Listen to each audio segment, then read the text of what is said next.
attention and you would find your way to one of the seats. We're going to begin the program. We can leave the house lights up for just a little bit because we're going to invite some folks to come down that might help them make their way this way. It is a joy to welcome you to the kickoff of the fall 2017-2018 year. It's exciting. Yesterday we were here with about 900 students, first-time, full-time freshmen, for the start of a huge welcome week. It creates a lot of energy and I think sets the tone for the rest of the semester. I'm always impressed when we have a large freshman class that we retain ultimately has a significant impact on the institution for 4 years. And so we're really excited, and I appreciate everyone's leadership yesterday in making such a huge event happen.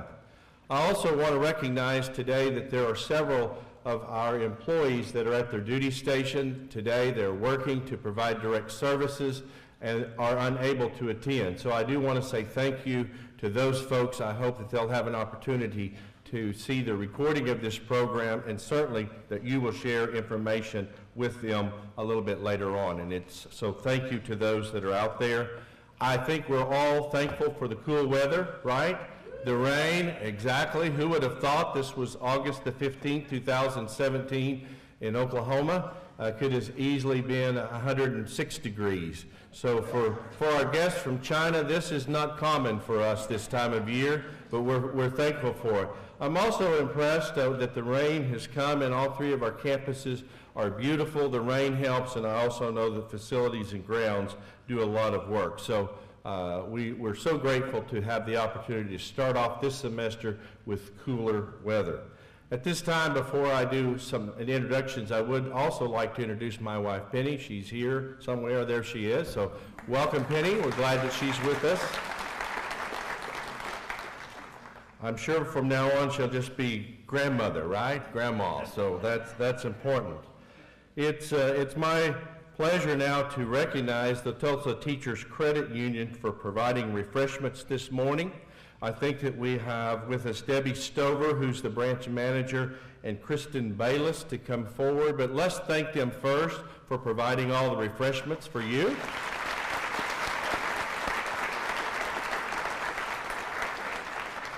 And beyond that, they provide, through a NSU debit card program, they also provide direct support for student scholarships. So, ladies, welcome back, and we're so glad that you're here.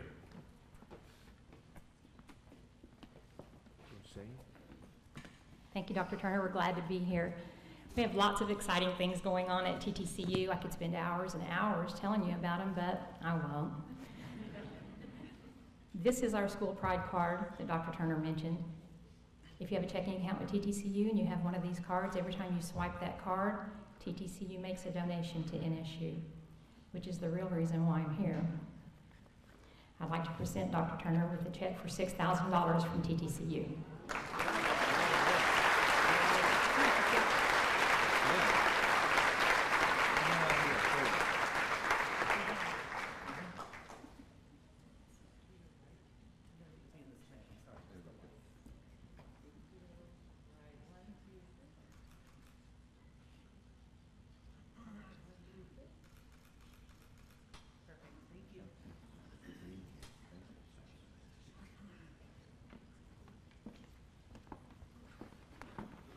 One more round of applause for our partners at Tulsa Teachers. There are a lot of folks that work behind the scenes, sometimes in front of the scenes, to make sure that the opening meeting and our meetings are ready to go. Certainly, Jennifer Nichols in my office coordinates much of the effort. So Jennifer, thank you. Jamie Stocks, Mike Frankie, Mike Allen, and our new music facilities manager, Ashley Sage. Would you all stand and let us thank you for helping us be ready? Thank you very much. If you are a staff member, that is that you have joined NSU employment since this time last year, this is not the faculty will be recognized later, but if you're a new NSU staff member, would you stand at this time and let us welcome you to NSU? Please stand.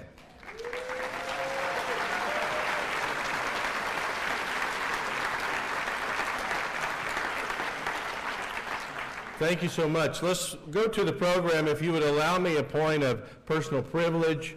I'm sorry, I should have advanced this a minute ago. But there is Connor Matthew at 2 months old. If you can look his stats, he's now over 24 inches long, over 12 pounds, but then he was 23 inches 5/8 and weighed 11 pounds. How many ounces? I can't see it. 13 ounces. He's a big boy, and I understand that night before last, I don't know how he slept last night, but last night before last he slept 9 hours, right? So he's, at first they were setting an alarm and waking him up every 2.5 hours. New parents, right? And there he is, really. That was a picture of him last week, and he has such a sweet personality like his grandfather, and so we're really blessed with Connor Matthew, and we're just so honored, and everybody's doing great. Thank you all for all of the outpouring and the requests and people. So you've got to see Connor there in his true form. So thank you. With that, I would like for the following individuals to stand as I call your name. Renee Cambiano, Karen Carey, Sherry Clevenger, Denise Deason-Toy, John DeBanzi, Tom Jackson, Bride Montgomery Anderson, Dimitri Plessis, got to read, Kent Shahan, Sarah Turner McGowan, and Kippy Wyatt. Would you stand? These folks have worked now for almost 2 years guiding the Retention Tenure Task Force, and they have done it. Let's thank them for their work. Great job. And in many ways, this is an extension of efforts that began about 4 years ago. But I want to say today, ultimately, that the product of their work is very important to me personally. As I have visited with the provost, as I've visited with deans, I believe that our faculty, new faculty, and those of you that we got to welcome yesterday, I think it's important to me that you know what it takes to actually to promote beyond simply time and rank. And these folks have worked, and so what I would expect at beginning today, that we would have a program that's fair, it's equitable, that the standards are universally embraced and applied across the institution. It needs to be easily found through our websites, and many of our websites need to be updated, and I know that Dr. Landry will make sure that all the websites, anything related to retention, tenure, and promotion will be updated by the end of December. So with that, later today you're going to be given a hard copy of Appendix C that makes it very clear on what the expectations are. And I think that that is a big part of what we do. We want to communicate accurately and honestly. So again, to the task force, thank you for your hard work. Now I want to transition. I'm not going to belabor this, but I'm going to have 3 slides here related to, let's go back.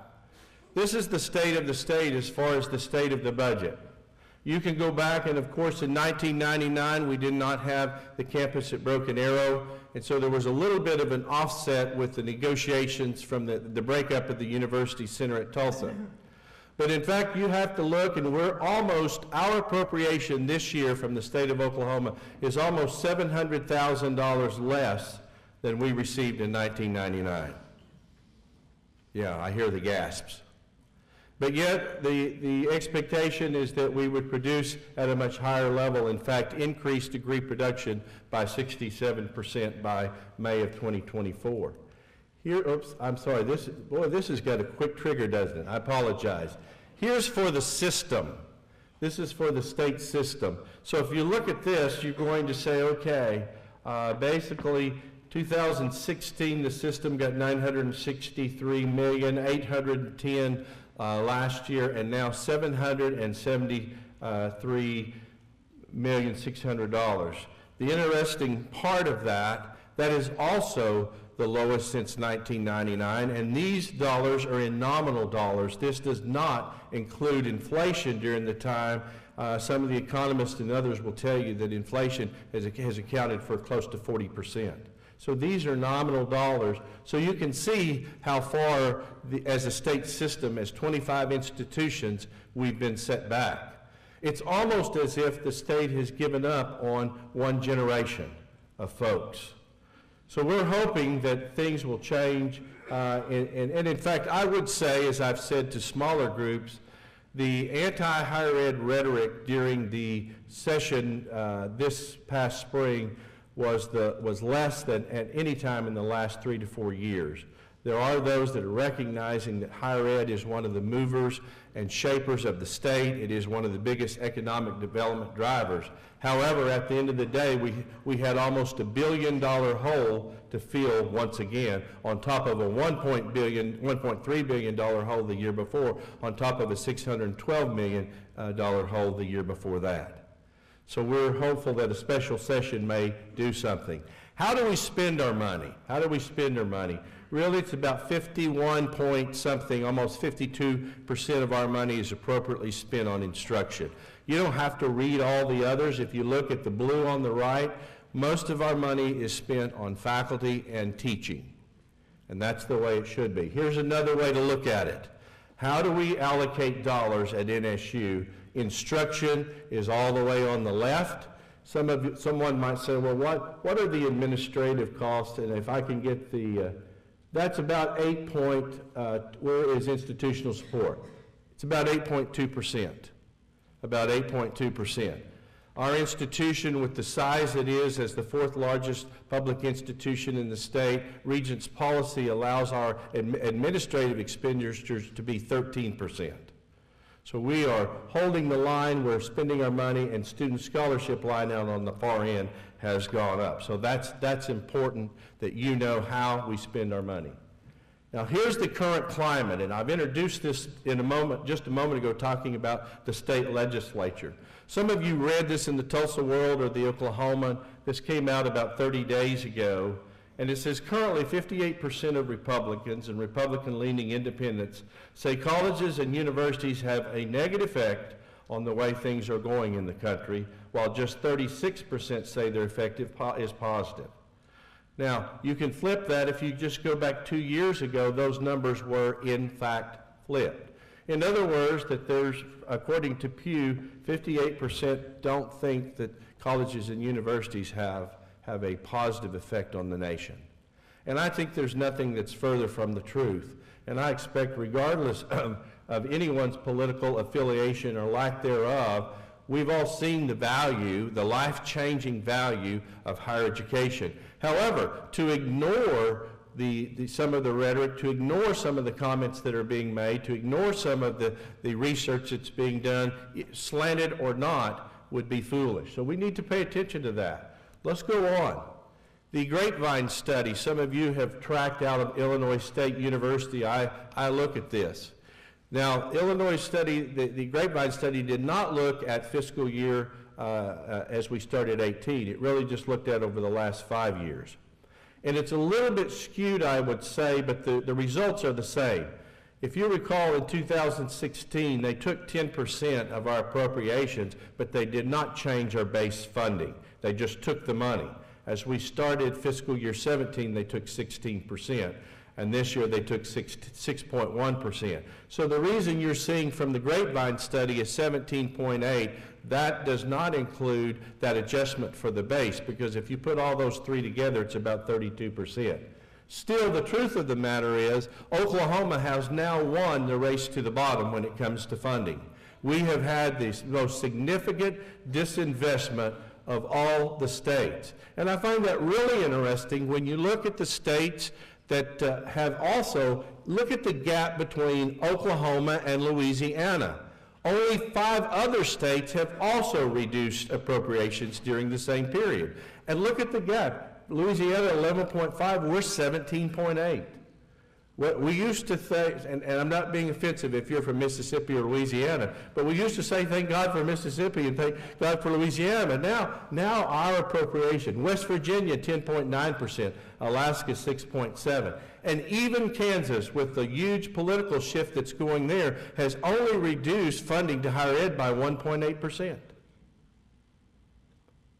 That should make us quiet, shouldn't it? So what do we do? Well, again, I think that it's time that legislative leaders, through a special session, begin to address where they say their priorities are.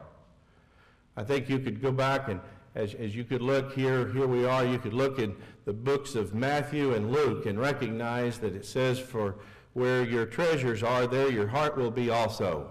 So I think it's time that we start funding where we say our priorities are and those things that are going to help drive our state forward. This is embarrassing, I'll have to say. It's very difficult to go to places. I just came back from teaching at the new President's Academy for ASCU, and there were 26 presidents from all across the United States, and they're all asking, what's going on in Oklahoma? What are you going to do? Let's go on. Here's something else, and this is going to be the read for the cabinet this year. This is a great book. In fact, I would suggest all of you. It's an easy read. It's very succinct. I had an opportunity to meet with Michael McPherson, but he says there are serious problems. It's true that there are many so-called crises in higher education, but they're overblown. Specific examples are alleged administrative bloat and mountains of student debt, exaggerating these concerns, if not misleading the truth entirely. Only complicate and confuse the discussions to make progress in confronting what? The all too challenges faced by higher education. What is that? Unequal educational opportunities that plague children from disadvantaged families. I don't know what percentage of our students receive some type of A. I'm sure scholarship and all, it's around 91%. Terry, maybe you could help. I would guess our aid is in the lower 80%. But we serve a lot of the families that are represented in the bold red. Educational opportunities for children from disadvantaged families. There's so much opportunity there, and you know from your own personal experience the difference that a degree makes in your life. Let's look at student debt very quickly. Total student debt in the nation's about $1.5 trillion.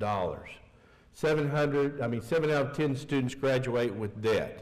Now, what does that mean for Northeastern State? Well, our student debt, if you take those students with debt, is about $23,000. About 36% of our students have no debt, so 64% have some debt. So if you combine those two together, your actual average debt goes down. But if you just take those with debt, it's about $23,000.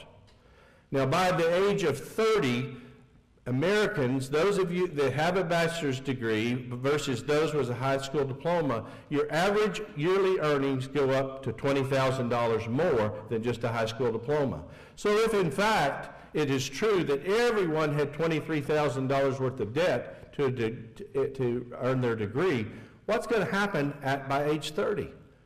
You're going to far outpace, and so even if it's true that $23,000 is the actual number, or across the nation it's $29,000 is the average debt, I still say there's a great value in what we're doing.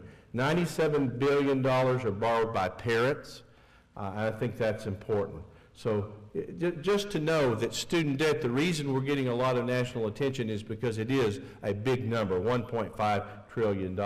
But most people are paying their bills, they're paying them on time. Here's something else that I'm concerned about if you're looking at it. According to the World League, ultimately the United States is still at the top or near the top on people with associate's or bachelor's degrees if you're looking at the age group of 25 to 64. 25 to 64, we're still at the top. Now take it down to young people, the ones that we often serve. If you break it down into the group between 25 and 34, 6 countries now surpass the United States with the numbers of persons with degrees. You'll also find that in the same book, Mr. McPherson, Mr. Bowen also say that as of about the end of 2015, most states, the number of persons in the states with bachelor's degree is about 34%. We are at 24.6% as a state. So we're not keeping up as a nation, we're not keeping up as a state, we can do better. Now here's something that I think is critical to all of us as I move to a point of conclusion, and then we'll invite Peggy up in just a moment, and then I'll come back at the very end and wrap it up. I don't know if any of you track this UCLA study, but I look at it every year when they update it. And they've been doing this since 1971. What's the number one reason students say they go to college? To get a better job. And you can kind of see how this fits, and probably in some ways, some of you knew you would get you had more opportunities by getting a better job with a degree, and there's so much truth to that. And I think part of what we have to do, part of what we need to say in the current climate is that we recognize our importance in preparing people for the professional career arena. That's why most students come to us, followed by, I want to learn things that interest me. I want to get training for a specific career, general education and appreciation of ideas, to be able to make more money, to prepare for graduate school, and to please my family. Now, who are today's students? 42% live near or below poverty levels. The age is going up. 38% of graduates are older than 25. 57% of students attend, and 40% of students attend part-time. Those are the dynamics. What are the skills that employers are demanding of us? This is another great book if you're interested in reading. Here's what the 5 skills employers want from our graduates. And these are predominantly soft skills, aren't they? Curiosity, creativity, humility, digital awareness, and contextual thinking. Those are not easily taught, but in fact, the collective good of what our faculty can do, what we can do together, will hone those particular skills. What do employers want the students to be advised about? Not that they want them to have perfection, but what do they want them to know that they need to be? Communications and writing, organization, customer service, problem solving, and they want them to be able to do planning and be detail-oriented. One other, National Association of College and Employers says, here's what employers want to see on resumes of our students. Leaders who can work as part of a team, written communication skills, problem-solving skills, verbal communication skills, and a strong work ethic. So it's very important that as we work beyond just the discipline, that we're actually helping our students learn, and we're actually helping them create the things that are going to help them be successful when they do enter the career arena. The last slide would be this, as I summarize. You're hearing a lot of discussion this year, you heard it through the last campaign about free tuition. Well, I can assure you that nothing is free. And I can also say that free tuition for some is too much, and free tuition for others is not enough, right? Sometimes you have those students, and New York is a perfect example. They're talking about free tuition, but what they're doing is they're stacking the federal aid and everything else, and if you meet only the actual cost of attendance, then you're not going to get any other aid from anyone else. So free tuition for some is not enough, because if you're serving those families from disadvantage, which we've talked about twice, so you're going to hear more about that. The federal spending bill, certainly President Trump requested $54 billion in funding for the military and other initiatives. Ultimately, the Congress says that for higher ed, the appropriation is probably going to be flat. So I think that's where we're going to be. Accreditation is a big thing. Most people don't understand it. A lot of elected folks don't get it. But what we're being pushed now to say, instead of student success, there's going to be some imaginary bright line, i.e. the number of graduates, the number or the percentage of people that graduate within a specific amount of time. They could set some arbitrary number. So accreditation is quite under, I've already talked about student debt, and now let's talk about the state of Oklahoma. We're looking at, you saw on August the 10th that the state Supreme Court threw out the biggest new revenue measure for the state, and that was on the cigarette tax, tobacco tax. $215 million gone. What I can tell you is that if they come back, if the legislature comes back and applies that to all state agencies across the board, that will result in another 4% reduction in our appropriation of 4%. That would be $1 million. I don't believe that will happen, but that's out there. You've got other cases that are before them. You've got the $100 fee on electric drive, motor vehicle registration, and the $30 fee on hybrid drive. So those are also before the state Supreme Court. I have no idea what will happen. I do think they lifted a sales tax exemption on the purchase of automobiles. That was legislatively imposed, so I think that what they can impose, they can lift. So that one, I think, could survive. The other two is very interesting. So the question that we have, will there be a special session? That will be up to the governor or be up to a 2/3 vote of the membership of the House and Senate. I do think there will be a special session, and maybe the only item will be to create a cigarette tax to fill this hole, but I think they will wait until the Supreme Court addresses that. I get asked often at this meeting or in advance of this meeting, are we going to receive a stipend this year as we have done in the past? I can tell you today, and I want to be very clear on this, and Peggy, you can start working your way this way. We have budgeted a stipend in this year's budget to go out just the same way we've done in the past years. But the cost of that stipend ends up across the board, it ends up about $500,000. If the legislature comes back and they declare a revenue failure and they standardize and they impose another 4% cut on us, I can tell you that those monies will go away. But right now, where we are, we do plan on doing a stipend in November at the end of, the same type of process that we've used in the past under the same conditions and the requirements. It's important that we continue to try to get more money to you. We recognize and value what you do, but that is the state of the state. I do hope for better things. I do hope that the special session could start turning the political tide and we could see funding where the funding needs to be. With that, Peggy, Glenn, thank you all again and welcome back this morning. We're going to get through this. We're in a good position and we'll work together to be successful. Thank you.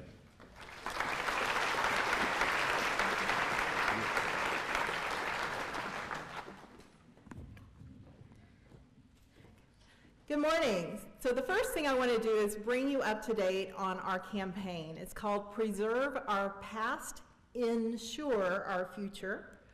And as of July 31st, 2017, we are at $19,258,445. That's the most we've ever raised for a campaign. Now that puts us at 76.8% toward our goal. We are exactly halfway through the campaign. It's a 5-year campaign. And the last, 6 million are the hardest. So our goal is $25.075 million. Again, this is the most we've ever raised, and this is the highest goal we've ever had. And thanks to many of you for putting us in that position. Our current focus of the campaign is on the Wilson Hall renovations, and we are in phase 2 of that. It will be the new home for the College of Liberal Arts. It's a bigger space and better suited for those studies. And so if you haven't walked by there recently, it looks fantastic. It looks brand new. There's new windows. The outside looks just absolutely fantastic. We're also, of course, focusing on scholarships because we want our students to graduate with as little debt, if no debt, as possible.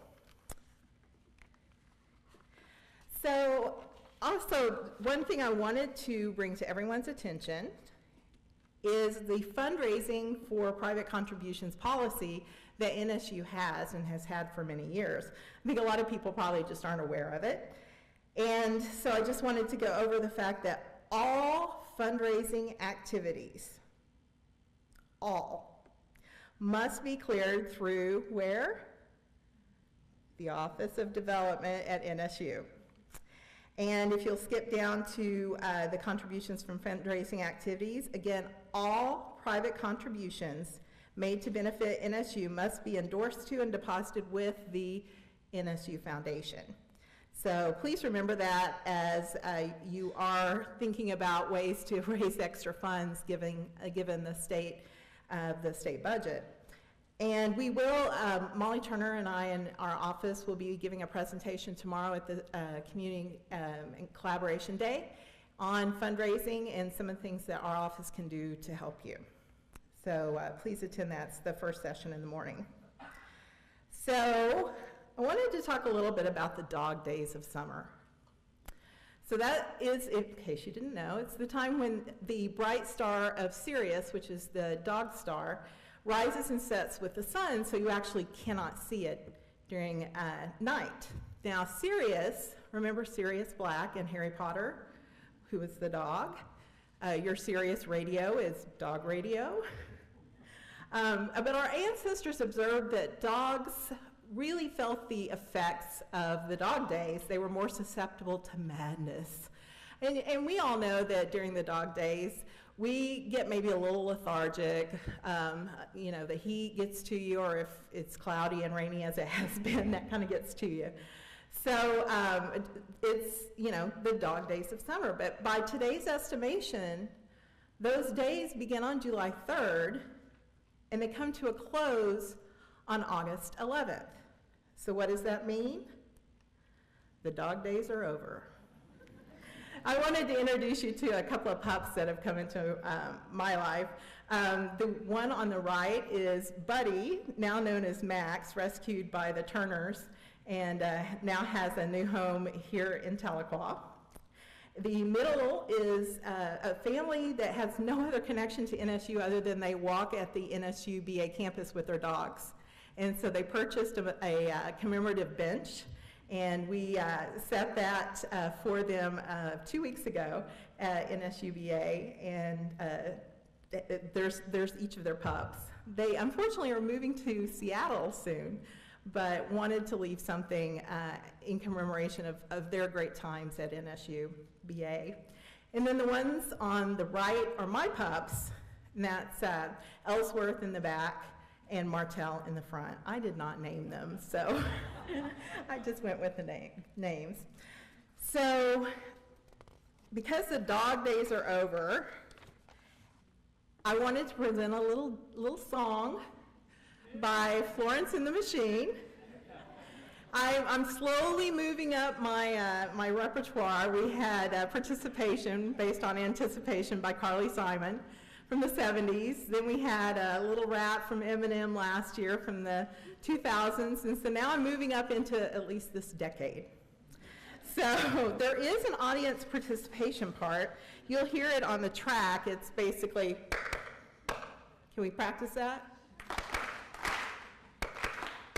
All right, you guys got it. So you'll hear when it kicks in.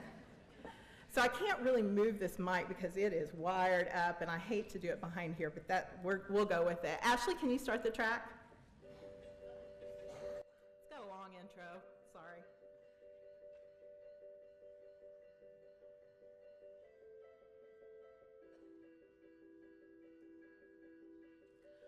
Success bit her like a dog on the prowl.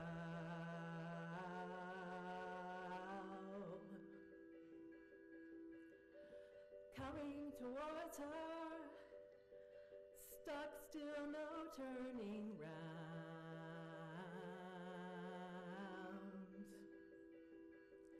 She walked around corners and she skipped in the rain. She met them with smiles and everything to gain. After every student, she sank down to think and entered all her grades in virtual ink. The dog days are over. The dog days are done. The classes are starting, so you better run. Run fast for your mother, run fast for your father, run for your children, for their sisters and your brothers. Leave all your fear and your baggage behind. You can't carry it with you if you want to survive. The dog days are over. The dog days are done. Can't you hear the students? 'Cause here they come.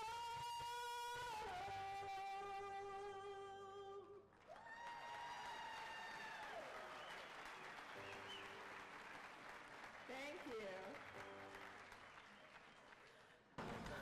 So that was a challenging song. My final thought is to be the person your dog thinks you are.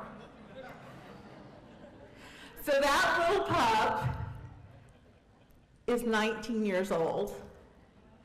And she was in a parade at Key West. The last day of the year, they have a wiener dog parade. And yeah, she's attended lots of parades, and that's 133 in dog years. Don't we all wish we looked that good at 133? But remember that, be the person, how many of you are dog owners? A good number. You know how much your dog loves you, trusts you. Be the person that your dog thinks you are. All right, next up, Mr. Ben Hardcastle, Vice President for University Relations.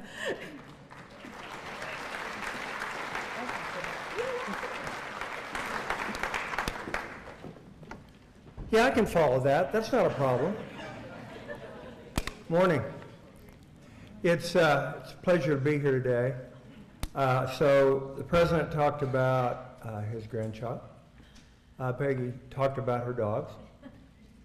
And I got nothing.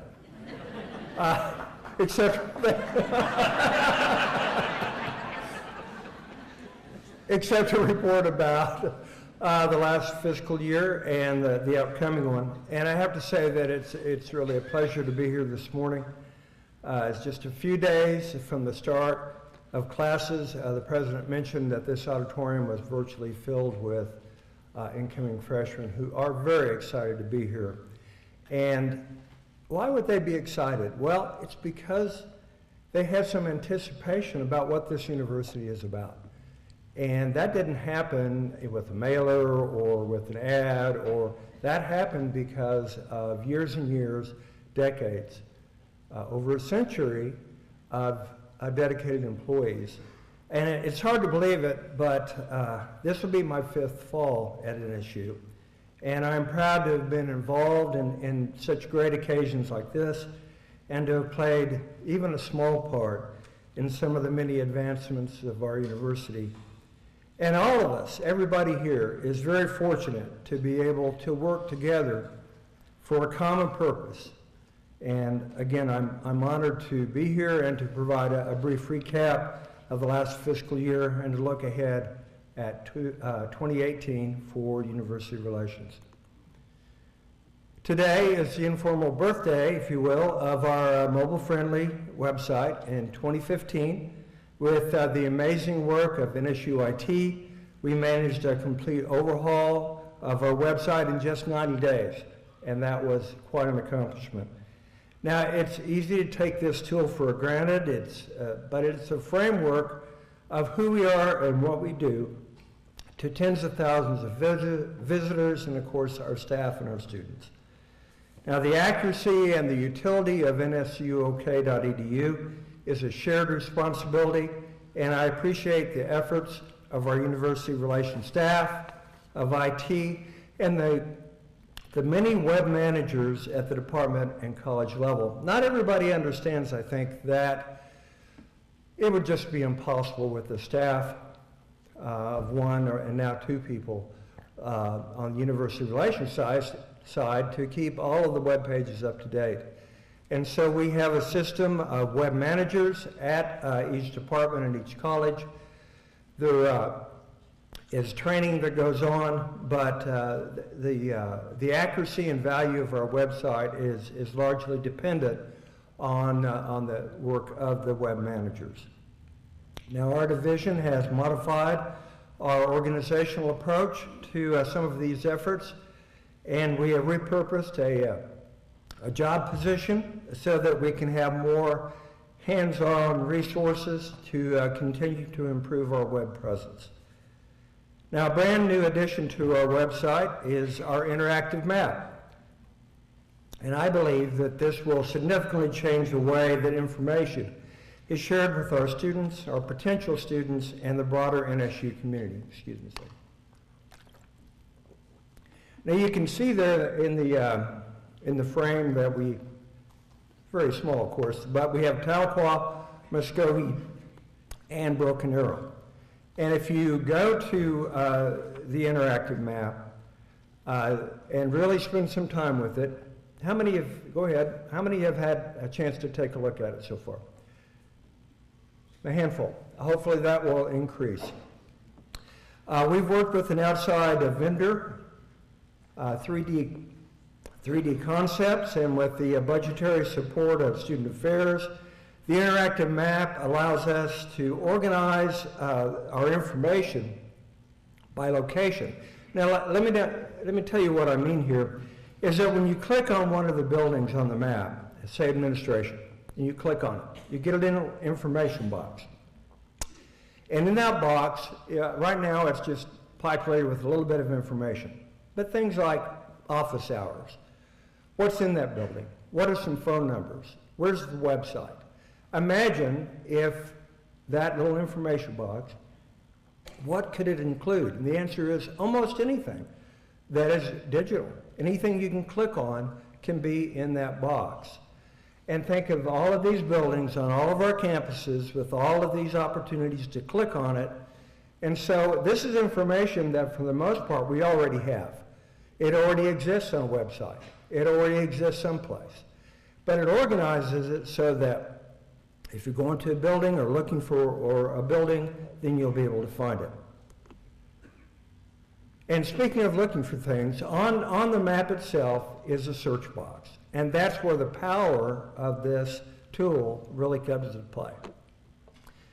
You're looking for financial aid. You type in financial aid, and it will show you the buildings where that's located. So you click on the map, and you will know where to go for that information. You click on the information on the website, and it can have a connection link to the FAFSA form. It can have anything along those lines. So really it's just a question of what is our imagination? How can we use this map in a way that is truly beautiful? Pardon me again for my sinuses. Now, on the map, when you see it, you'll see up at the top a comment section. And what we hope you will do is if you say, well, you forgot to put this, or you forgot to put that, or how about if you do this, or if you have a question, just click on the comment section and submit a comment. We pay a lot of attention to that because we want to make this map as good as it can be. But the making of this map was important.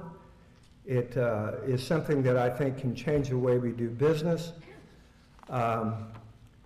For the purposes of marketing, we contacted President Turner's distant cousin Waldo, and he was kind enough to allow us to use his image in what I call a desperate cry for attention, also known as a marketing campaign.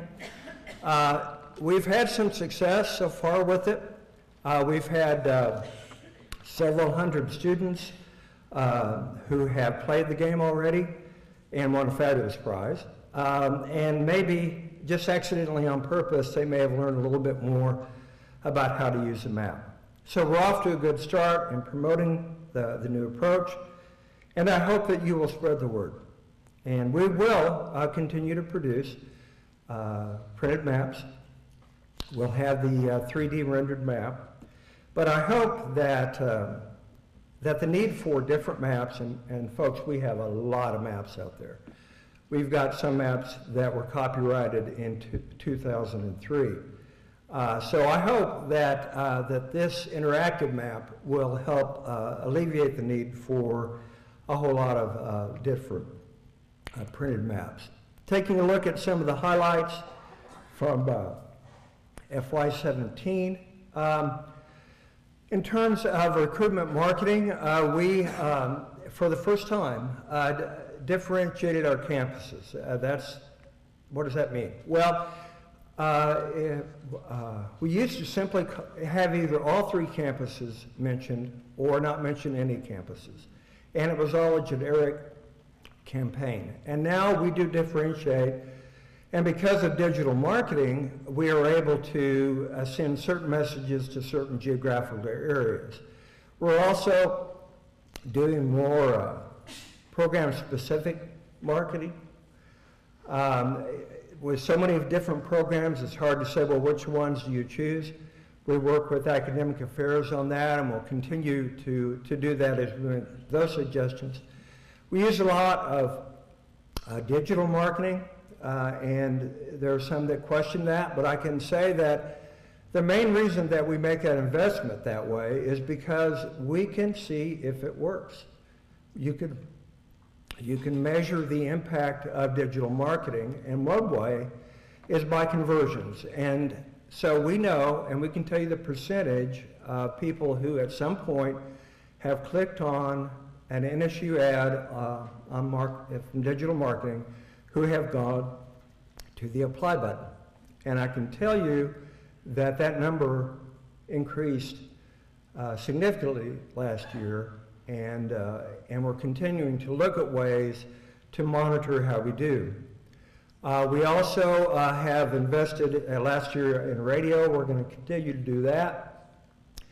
You won't see us on billboards, and I often get asked about that. And I'll talk about billboards in just a second, but the cost of a billboard, for example, on the Creek Turnpike in the Tulsa Metro, a digital billboard, is about $35,000 a year to be up for a full year. And you multiply that, and nobody would ever says be on one billboard.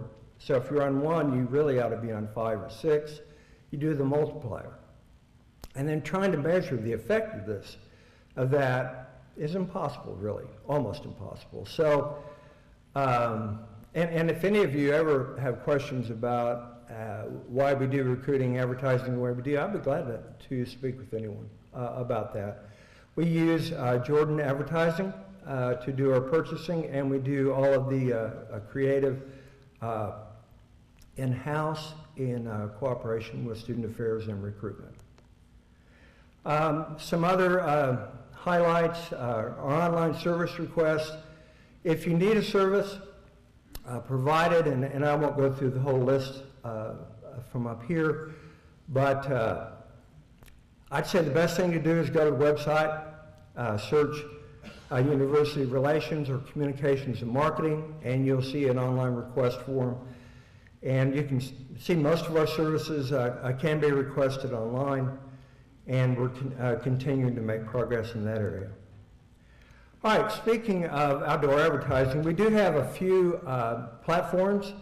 The NSU Playhouse LED, we use that and get a lot of word-of-mouth feedback from that. Those are just a few of our designs. The idea for most of our outdoor that we have, and we have some, and I'll explain that in a second, is to really, for institutional purposes. We do recruiting advertising on it, but that's not the main purpose. But you can see that we promoted several events. I think we had over 60 plus different messages last year. We also have billboards. We have one in each community. We have one in Tahlequah, one in Broken Arrow, and one in Muskogee. And we use that mostly for institutional advertising. This is a way for us to say thank you to our vendors who use our official vendors for NSU. Planning an event. This is a billboard that is actually, we know for sure, is at least, we created some business for auxiliary services, in this case in Broken Arrow. And then we promote several of our events. We promote the football games and so forth and so on. And speaking of football, we won several awards this last year, and I wanted to highlight those. This particular poster was a result of the work of Beth Peterson, Pete Henshaw, and Don Veith of the Department of Athletics. Excuse me a second. Here we go. This is Next Gen Foosball League. This is outdoor foosball or human foosball.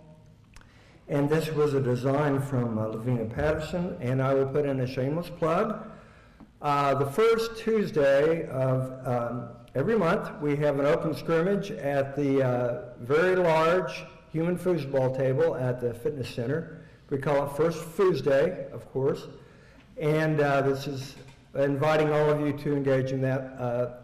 I know some people who are in the room now have played the game, and it is a lot of fun. So, end of shameless plug. Another award winner, Pete Henshaw, our great photographer. If you see Pete today, walk up to him and, as I'm going to do, and say, "Cows?" I have no idea, Pete, why this picture won because it's beautiful, but why cows? But we know the answer to this one. This is from our baseball team, and that is a great, great picture. So looking ahead, not a new initiative, but a new member of our staff and someone who's already making a difference. I'd like to ask Mary Bauer, our new Director of Community and Government Relations, to stand. Mary. Hi, Mary. There she is. Hi. Thank you.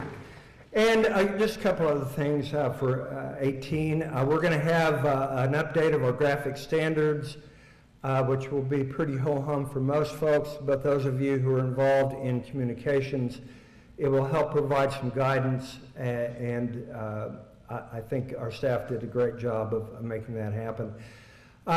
Some of you may remember a couple years ago we had NSU Tube, where we took the monitors that are in most of the buildings that are in just a handful of buildings in Broken Arrow, and we, with the assistance of IT, we put actual content, informational content on them.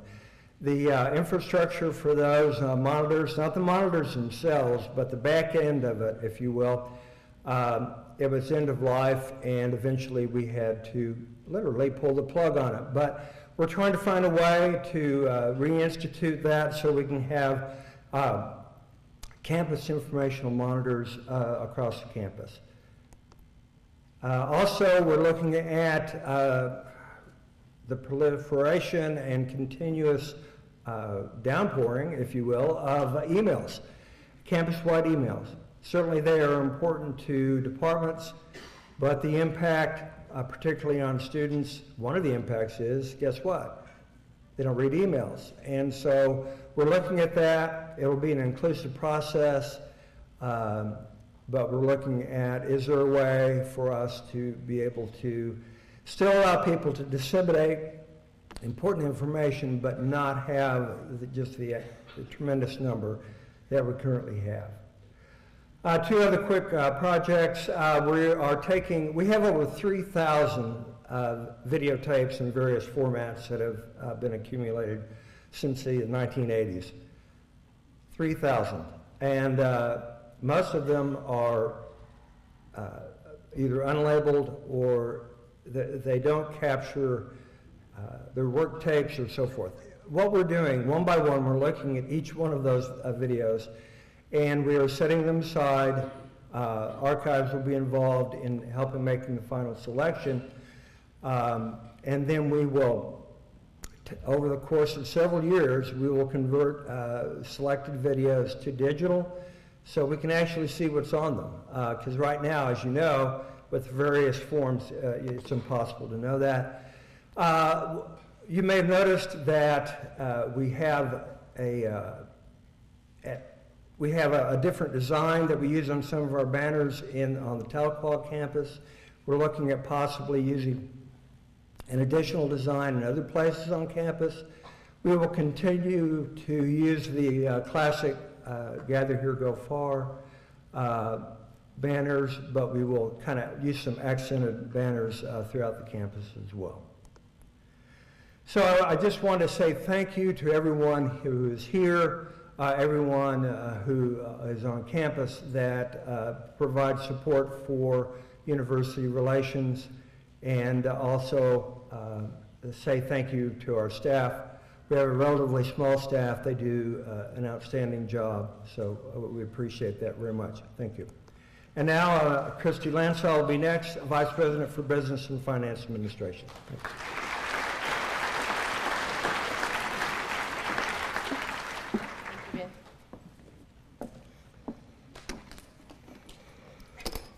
Good morning. I am excited to kick off, I'm just kidding. Good morning. I'm excited to kick off another new year with all of you today. I hope everyone had a great, fun summer and enjoyed friends and family over the last couple of months. Just to get started, let me make sure I do this right. Ever since I was a little girl, I have loved the beginning of the new school year, even though I don't really look very excited in that picture.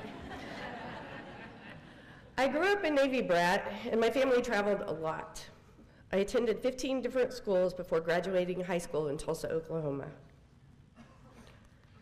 This is a picture of me on the left when I attended Ferndale High School in Ferndale, California. The picture on the right is one of my classmates and friends. His name was Guy Ferry, as I knew him, F-E-R-R-Y. You all probably know him as Guy Fieri, the Triple D guy. Go Flavor Town. But really, I have always loved the anticipation of meeting new people, participating in new activities, and beginning each new year with a clean slate.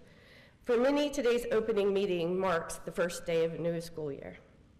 As I stand here today, I also feel somewhat like the new kid. Even though this year marks my 17th year at NSU, this is my first year in my new position as Vice President for Business and Finance Administration.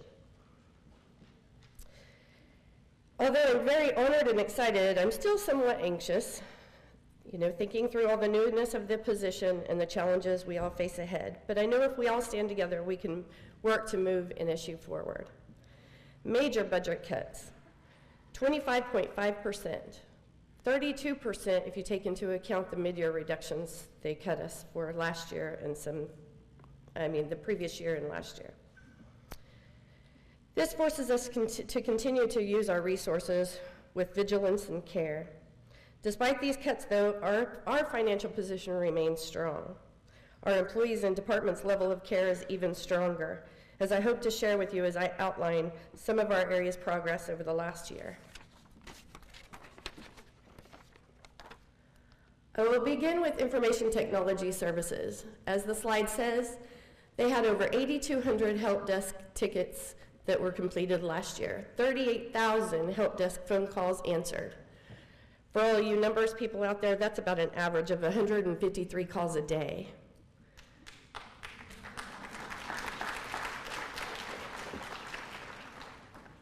I really would like to say thank you to Richard Reef and his team. I know over the year they put in a lot of dedication and hard work. They are also there making sure, we also last year entered into a very aggressive anti-phishing campaign, and they continue to look at better tools to identify threats, spam, spyware to help keep our employees and our students safe. And they will continue throughout the year in looking towards the future and offering training to protect each of us. We made great strides last year.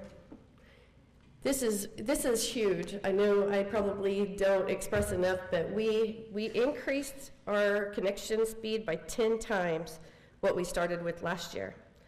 This improvement allows much quicker connections in Blackboard, Banner, and let's be honest, all those Netflix downloads from the dorms.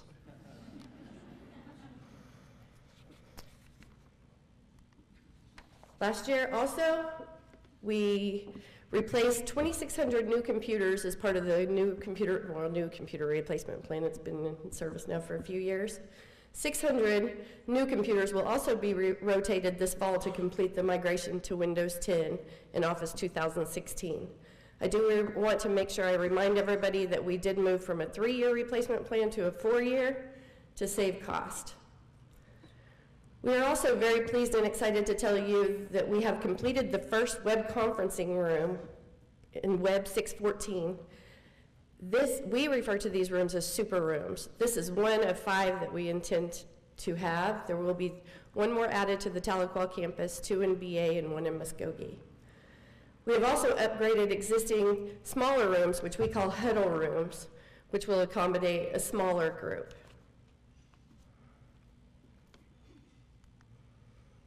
In addition to all the work order tickets and help desk items, IT continues to play a large role in rolling out strategic solutions and products to our students, faculty, and staff.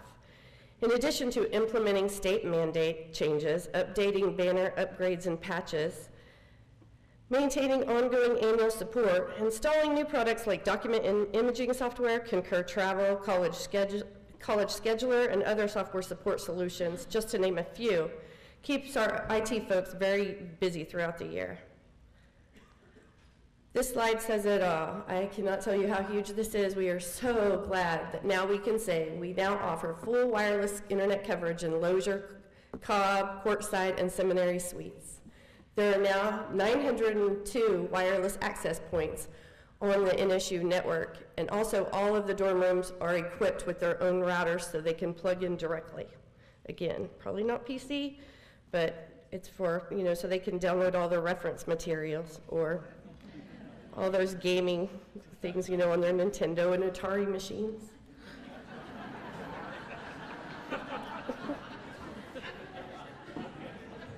You can thank my son for that one. I want to take a moment also to give a big shout out to John Asbill and his team for all their hard work this year.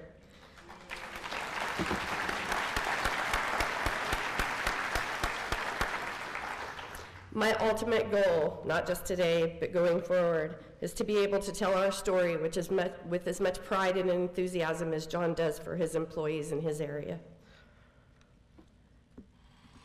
If you don't know John and you don't think he's passionate, then you don't know John. Oh, let's go back. A lot of work has transpired this summer around Lozier. I strongly encourage you to drop by and take a look if you haven't already. Just the cosmetic changes with the new green panels and the white brick that was once orange, pale, peachy color has definitely significantly improved its look and curbside appeal. I'll share with you a before and after photo of what facilities refers to as the mile of tile. They have definitely brought it into the new century. And now the not so pretty changes. We replaced all the major air conditioning units for the entire building. All 23 new units are in place and functioning as designed. Most of this equipment was original to the building.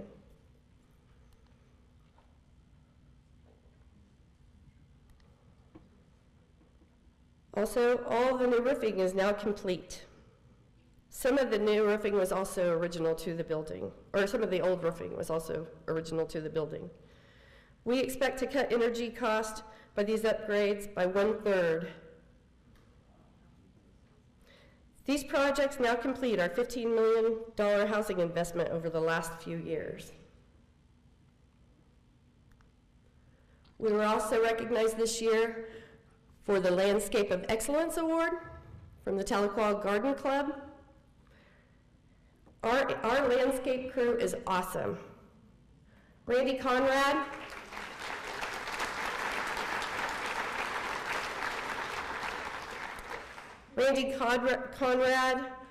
the landscaping and grounds supervisor, has done an awesome job. This is hard and hot work, folks, and our campus has never looked better.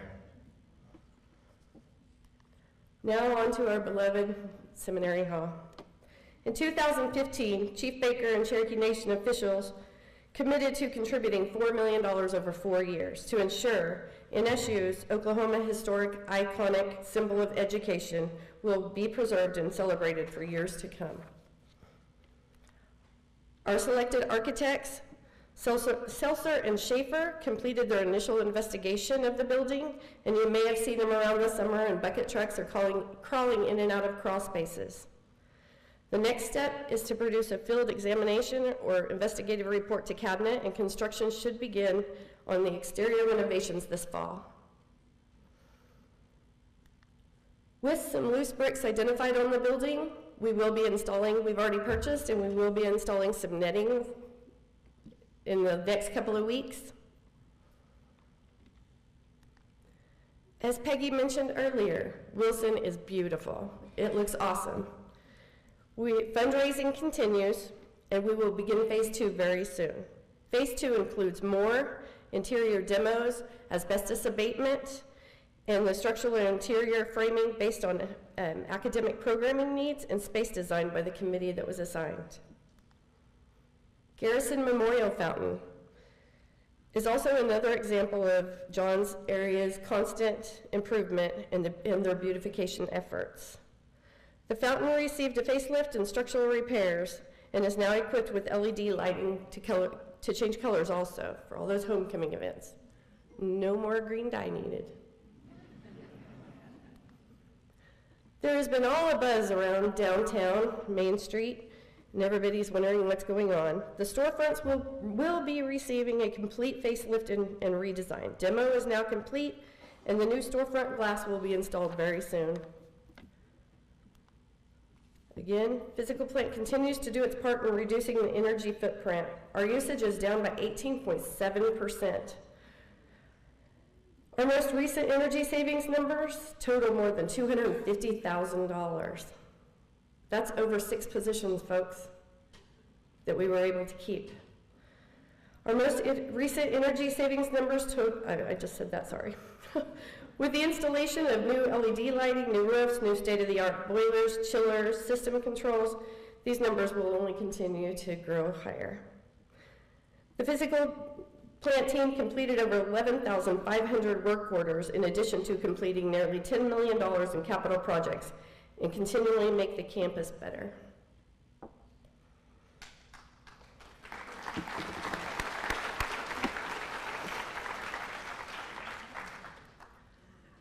Concur Travel.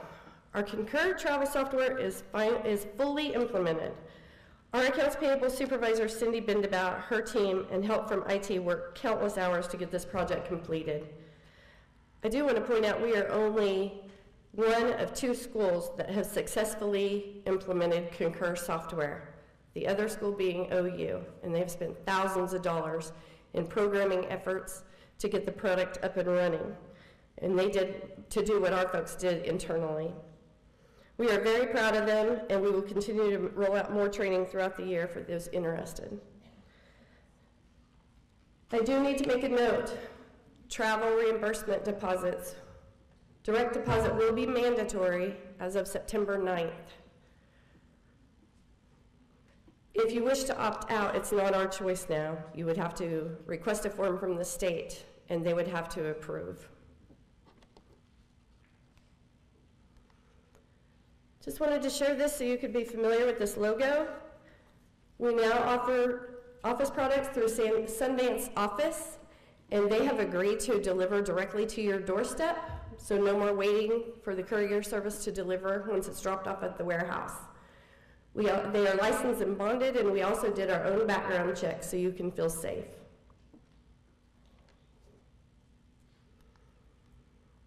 Just want to point out here, and let everybody know that, again, I just want to remind you to try to take advantage. There are significant savings with this Zero plan. The Zero card offers hundreds of procedure services and prescriptions that have zero out-of-pocket or copay expenses for our employees. Examples of some of the procedures that our employees have already benefited from are sleep studies, gallbladder surgery, colonoscopies, cataract surgery, heart surgery, knee replacements, MRIs, etc. For time, I'm not going to go through every one of these lines, but what I do want to point out and make sure that we are all very clear on, at NSU, we still do try to offer the best benefits available for our employees. We are now the only regional school that offers 100% pay for our employees under the RED plan. And those costs will be increasing 5.6% in January, and they are not reflected on this slide. The other thing I want to bring note to this slide is if you are, let's just look at the top line, if you make within that top salary range, the benefit added to your salary, which you would have, is between $11,985 to $665 to $12,000. That's almost 61% in some cases that are added to what you make in your salary alone. This is for OTRS members, and I wish to encourage everybody to become an OTRS member because those vesting rules change November 1st of this year. The vesting rules changed from 5 years to 7 years. So this is a good time to tell you how you could change that. Our open enrollment this year will be from October 3rd through the 6th. And again, I encourage everybody to attend. Again, it's wonderful to have everybody back on campus, and I look forward to the new year. And now, it's my pleasure to introduce Dr. Freeman.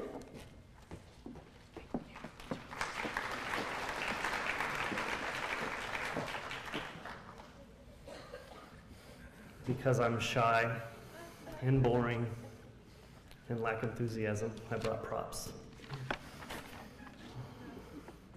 So quickly, we're going to go through a few updates in the world of NSU. And so a couple things that I wanted to cover is just the leadership certificate. This is one of the initiatives that we implemented this last year. We actually had 40 students that applied, and many of them were nominated by many of you to be in the leadership certificate program.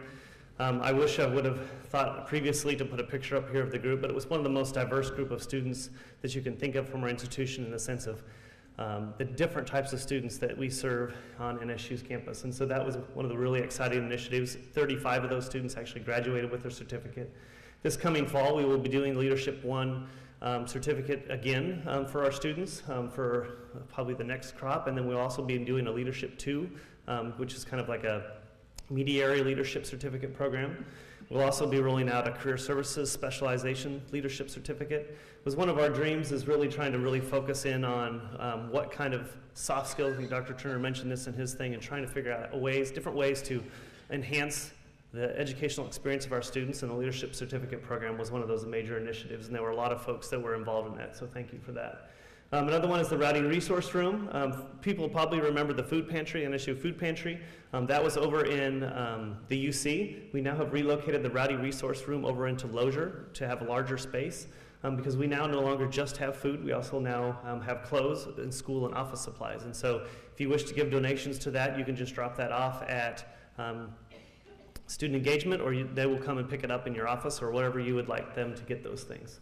Again, that's another initiative to hopefully provide more resources for our students on campus. A couple just more fun items. We did get a Spirit Rock. If you've seen the Spirit Rock out in front of Case, I believe it says Welcome Week on it, or SOAR is what I think what the symbol it has on there now. The Spirit Rock, you've seen probably on many other campuses across the country, but it's a ways for our student organizations and groups to be able to paint the rock in whatever organization or whatever thing that they would like to emphasize in that day. So if you keep an eye on the rock every day, you may see something very interesting. But we obviously will be monitoring it. There's strict policies and procedures for it. And Kelly Jo in the Student Engagement Office is also one of those offices that's going to be managing the Spirit Rock. And so if you have questions about that, feel free to let them know. The Hammock Farm is one of those initiatives that John Zeri also helped us with, but was done by the students. They wanted to build a hammock farm. And there's a number of campuses across the country that have these. I guess it's a cool thing to do. But there's the pillars over there by the Riverhawks Wellness Center outside, and you'll be able to see those, and likely students will probably be there very soon since they are all back. And then there's also an obstacle course in the pool over in the FIT. And if you have not been there to see the obstacle course, again, it's one of those things I was like, should have had a picture. But it's a pretty cool thing. It's a lot harder than it looks. May have fell off it the first time. So we'll definitely encourage you to check that out, but I think it's going to be a pretty big hit with the students to get them more excited and energized about the pool. And then lastly, just the Welcome Week, and we've kicked off Welcome Week really yesterday. We had move-in yesterday, and at 3 o'clock we had this room completely and totally packed. I know Dr. Turner kind of mentioned this, but nothing is more cool than seeing, I think there was approximately 650 of the incoming students in this room. And I don't know, for those of you that are, yes, thank you, have been involved with our bringing in the new students each year, but this was a massive amount of students. It was probably one of the neatest things that we have done in a long time. I went to Playfair last night. I believe about 600 of the students went to that. And we have a full week of activities planned, and there's probably not a single person in this room that's not engaged and involved in that. It's a massive initiative by our institution to do a much better job of really acculturating our students to NSU, to helping them to be more successful and prepped and ready to be successful in your classes when we start next week. And so this was a major initiative by Academic Affairs and Student Affairs. We spent at least 2 years planning and prepping for it, and then this last year trying to make it all a reality.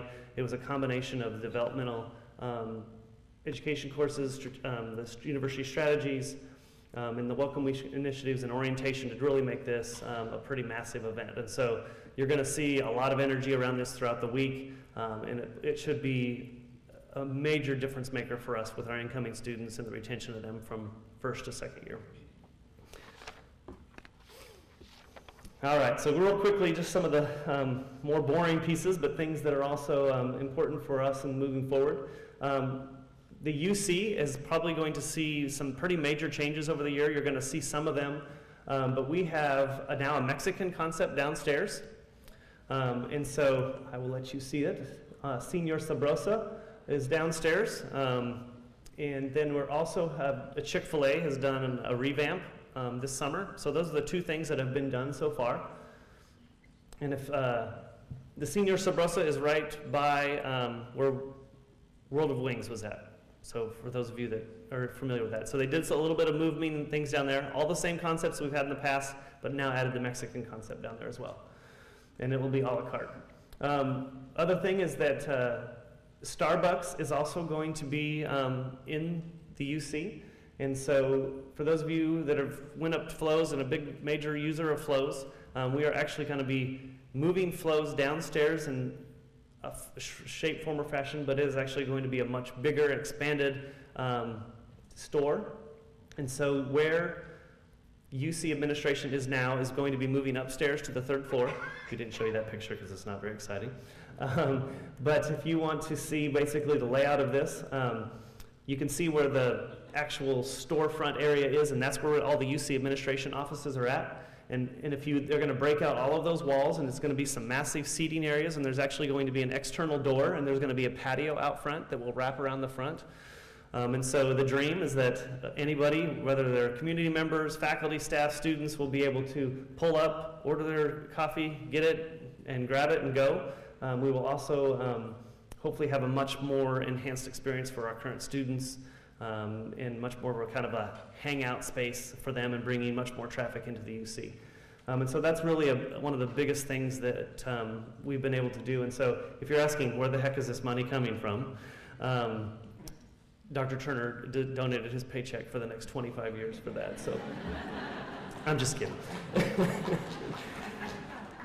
But we did do a contract negotiation with Sodexo, and they are infusing $1.75 million into the UC for these projects. And so it'll be a massive change for our students and a major improvement. And so for those of you that are wondering what's going to happen to Flows, Flows will be reignited when Wilson is open and moving back over into that facility where it once was when Wilson was still in existence and operation. And so we really will have the 2 coffee shops on the 2 different sides of campus once that's done. So, and then the other thing is that J.D. Young is our mail and copy services contractor currently. They are also downstairs. We just had their ribbon cutting last week.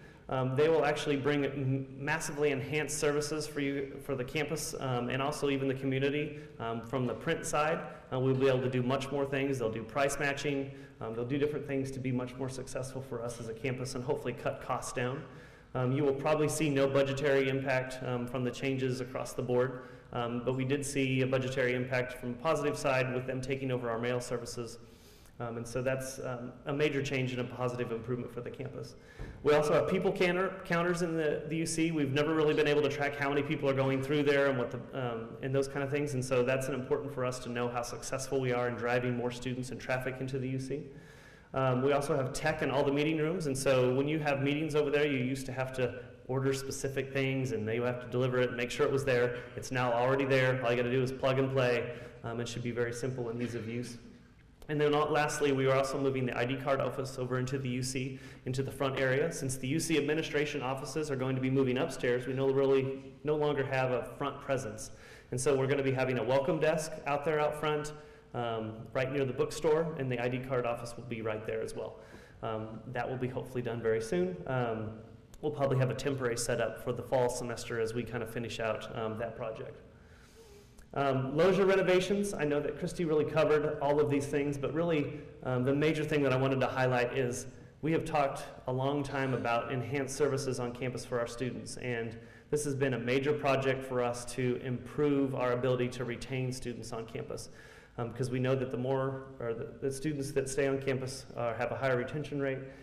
We want to enhance those services and improve their experience, and that they know that they're living at a place that cares about them and those things. And the initiatives that Christy talked about and the work that the contractors and John's team has done has been magnificent in the sense of us having an amazing product to offer across the board.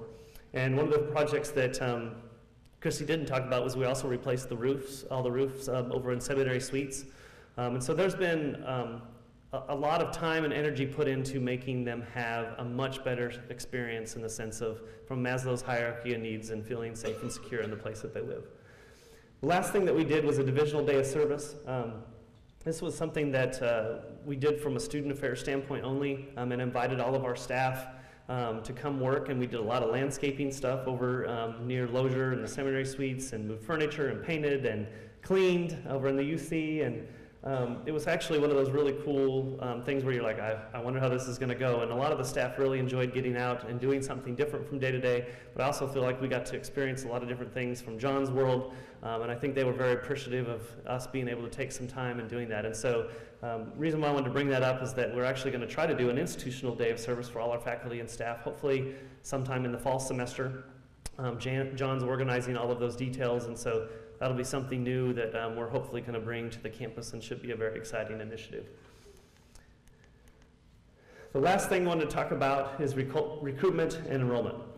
This is a really fun topic that we never talk about ever, like budget. But recruitment and retention initiatives are something that every single one of us is involved with every day. And we have done some massive things over the last few years to make changes, and those changes are continuing. I don't think there's not a cabinet meeting we do not talk about some sort of recruitment or retention initiatives. We're constantly trying to figure out different things that we can do. If there's some silver bullet out there, if someone has a magic wand that they've been hiding, whatever it will take for us to make a difference. And so just real quickly, we currently have a positive enrollment increase from last year. And that's pretty amazing. So, for those that don't know, it's been about 10 years of declining enrollments at NSU, and if we can hold this, obviously we have at least another week and 2 weeks for census, and so we are holding our breath because the increase is not as large as it once was, but we knew that would happen. Currently this last week we dropped a little bit, but we're still in the positive, and we expect that will hold. But that is a massive thing. We have had a 2% decline on a pretty much trend in the last 4 or 5 years, and this is a first time for that in a long time. And so we also have had increasing new students out of 3 of the last 4 years. We have a higher first-time full-time retention rate this year than we've had in the past, and we are seeing a lot of different trends in the positive. And even when we were seeing some of these trends over the last few years, we were not seeing it in the overall enrollment. But some of those things are starting to finally catch up for us, because when you have a bad incoming first-year class, that's something that impacts you for 4 years. It's cumulative, and so we are seeing a lot of things really happen. And so I wanted to definitely say thank you to all of the faculty and the staff that are very engaged in the recruitment of students, and also just taking that extra moment in time to help recruit them. And so I'm just going to highlight a few things real fast. Is that admission app? One of the things that we're going to be trying to do is make an online admission app that's much more simple. Right now the students have a little harder time because it's through our Blackboard system or our banner system, and it's not necessarily, it's a little clunky and cumbersome. We need better data from that as well, and so that's one thing that we'll be doing. We're doing a much better job with name buys, doing a better job of trying to recruit a larger swath of students. We know that if you want to increase the amount of students, you need to increase the amount of students that you're impacting and touching. And so that's one of those major initiatives that we're going to be doing this next year. We'll be hitting students at a much younger age.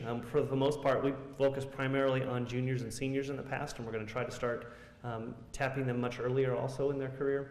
Noel Levitz came on campus last year and just kind of give us a little evaluation of where we're at and what are the major initiatives that we should be focusing in on. They gave us about 5 major points to work on, and we are going to probably focus in on the first 2 really this coming year and start working that way.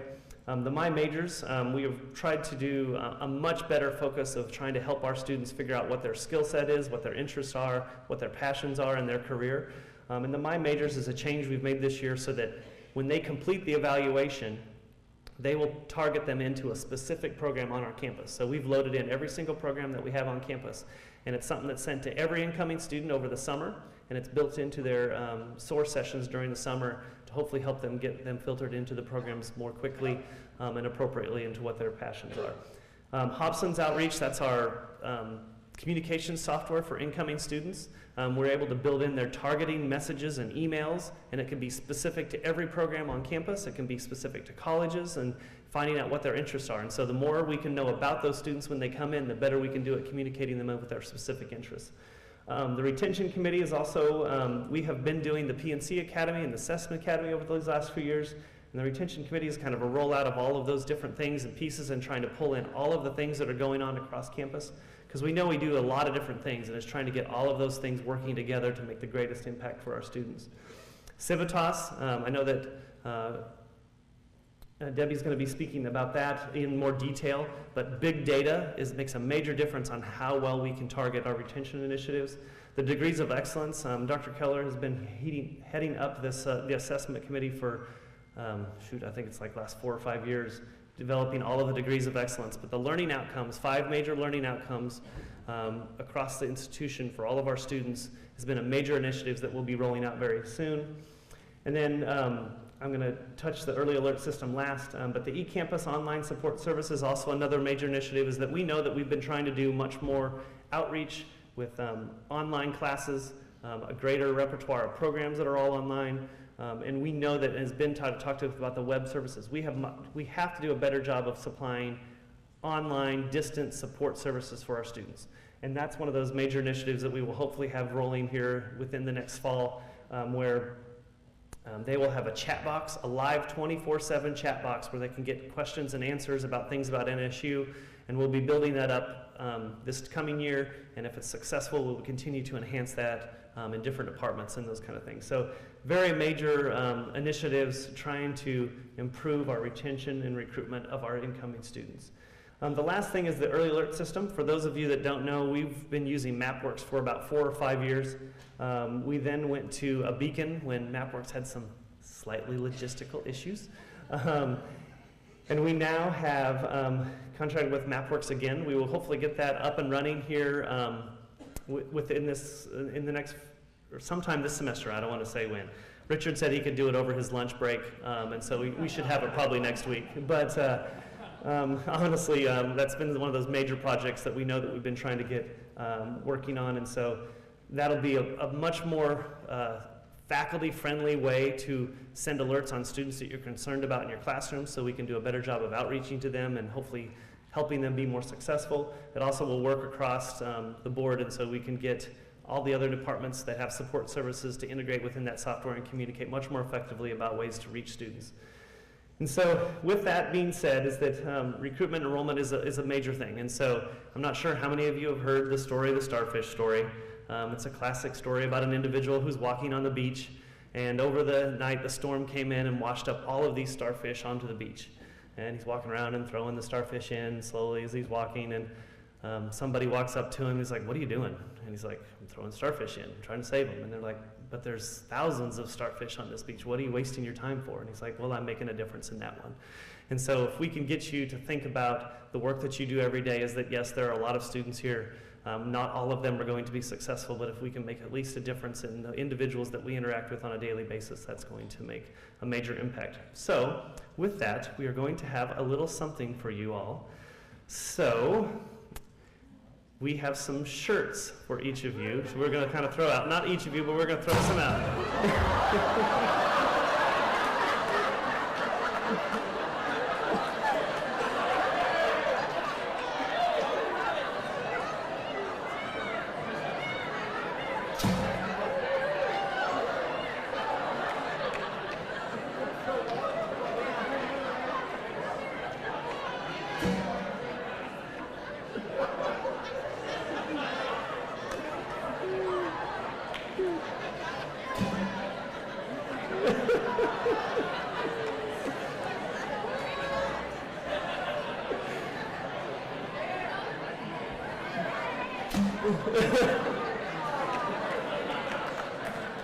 So if you remember anything, remember the flying shirts and to make a difference in the lives of our students.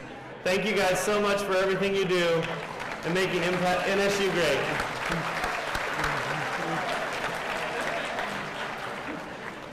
I would now like to introduce our interim provost and vice president for academic affairs, Dr. Debbie Landry.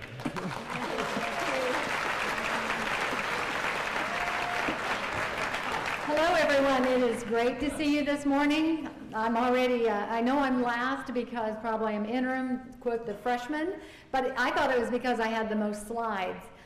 Just kidding, just kidding. Hopefully, I will move through. We have the coin walk coming up here in just a few moments, and that's a special time during the year, very special to our freshmen as well. I want to thank you all for all that you do. Yesterday began the week of welcome. I think you call it WOW in student affairs. And I just want to say, I think the wow factor is in this room for this university. The human capital that NSU has is priceless. The faculty, coaches, staff that are here, you make it happen every day. I know many of you have stayed in contact with your athletes or your advisees over the summer. And I appreciate the extra effort that you have done to stay engaged with them and all that you do. We are who we are because of you.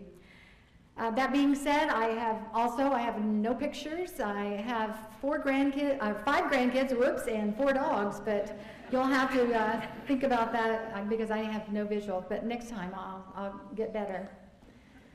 First thing I'd like to do is all the new faculty, recognize the new faculty and the people that have been promoted and received tenure this year. So if you are on the list here and would please stand, I won't call all of the names, but we have a healthy crop of new faculty this year. Would you please stand so we can acknowledge you?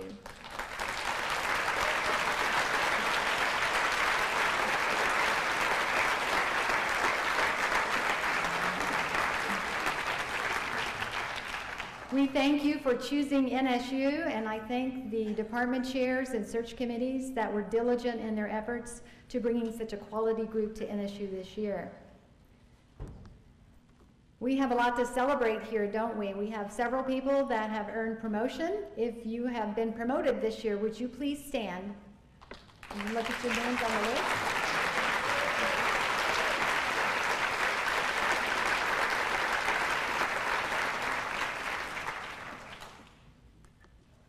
Also, an equally large group of faculty that have achieved tenure this year. Would you please stand if you're here?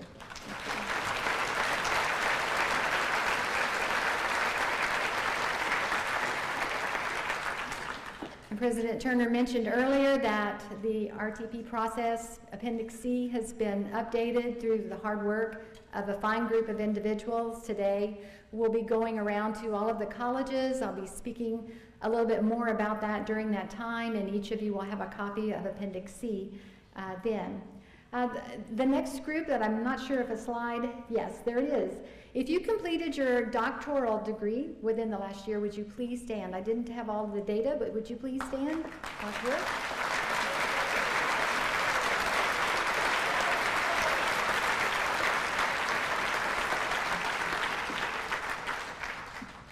All of these groups represent a lot of work that has been done outside of what the position that you have here at NSU entails. So I applaud you for being able to make all of that happen with all that you have going on here and still being attentive and the best resource that we have here at NSU.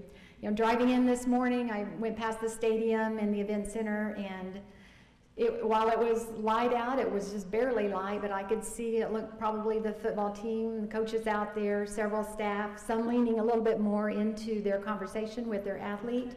All that goes on day in, day out, and I appreciate you.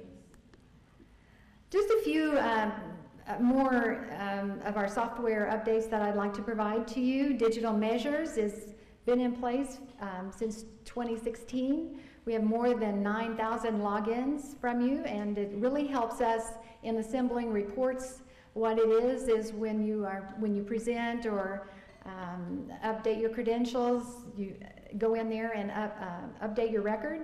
It helps us in academic affairs be able to pull reports by having that data already there. It helps with accreditation reports and also HLC, being able to verify credentials. I appreciate all of you that have gone on there. If you have not logged in, please try to do that, and after your classes are prepped, of course, but go ahead at your same NSU login, and put your information in there, and again, it really helps us a lot, and once you get in the habit of keeping it updated, you'll find it's very easy process.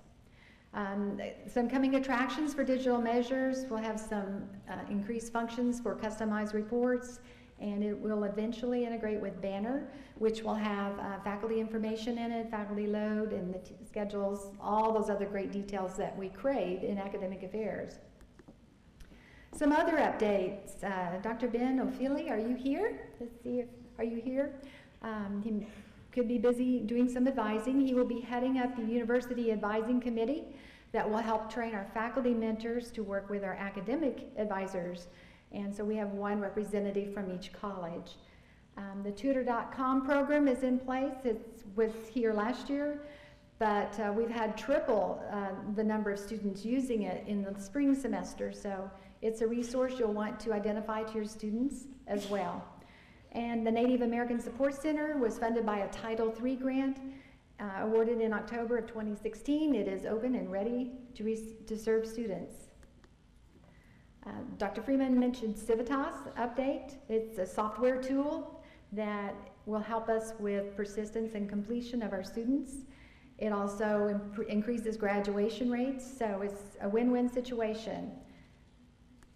This is what is going on, though, as far as the rollout for Civitas. There's 3 modules, 3 components of it.